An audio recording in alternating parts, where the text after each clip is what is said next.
Three, two, one, start.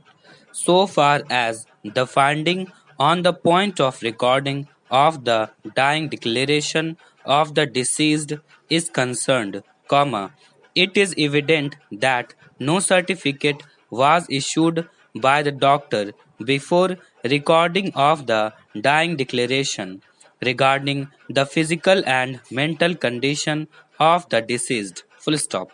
It is also apparent that the dying declaration is not in the question answer form. Full stop. Legal position for recording the dying declaration is that every endeavor should be made to record the dying declaration in questionnaire format. Full stop. Sanctity of such type of dying declaration is more in the eye of law than the other form of dying declaration, though there is no any general rule that in each and every case dying declaration should have been recorded in question answer form. Full stop. Sanctity and authenticity of the dying declaration is attached with its truthfulness. Full stop para.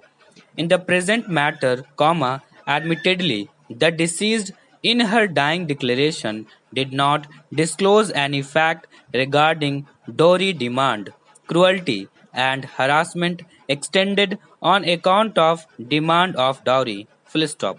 She simply stated that she received burn injuries due to fire caught her from lamp. Full stop.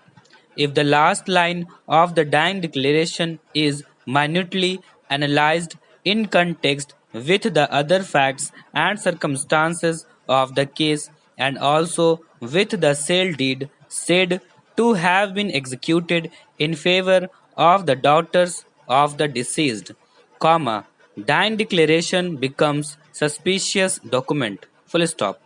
The last line of the dying declaration clearly indicates that the deceased was under pressure.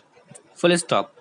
Prosecution witnesses have stated that no such dying declaration was ever recorded. Full stop. The trial court has placed reliance on their statements and disbelieved the dying declaration. Full stop.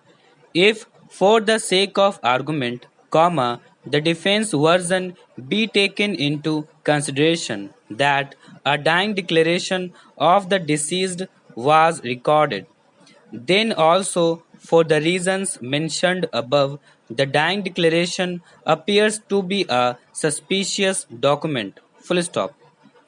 Thus, the court is of the view that the finding recorded by the trial court regarding the dying declaration is based on the correct appreciation of the evidence available on record. Full stop.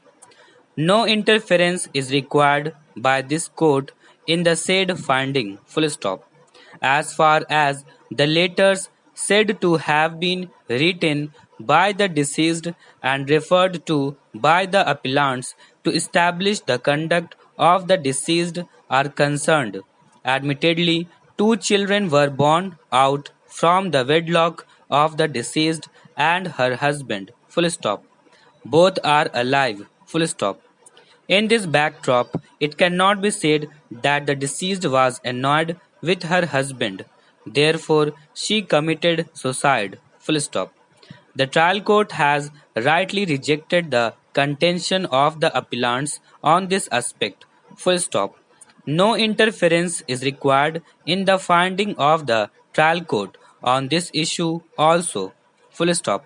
The trial court finding that letters itself demonstrate the cruelty and harassment caused by the accused is also correct. Full stop. If she was not medically examined earlier regarding injuries caused by the accused, then also the prosecution story on this basis in the bribe burning case cannot be doubted. Full stop.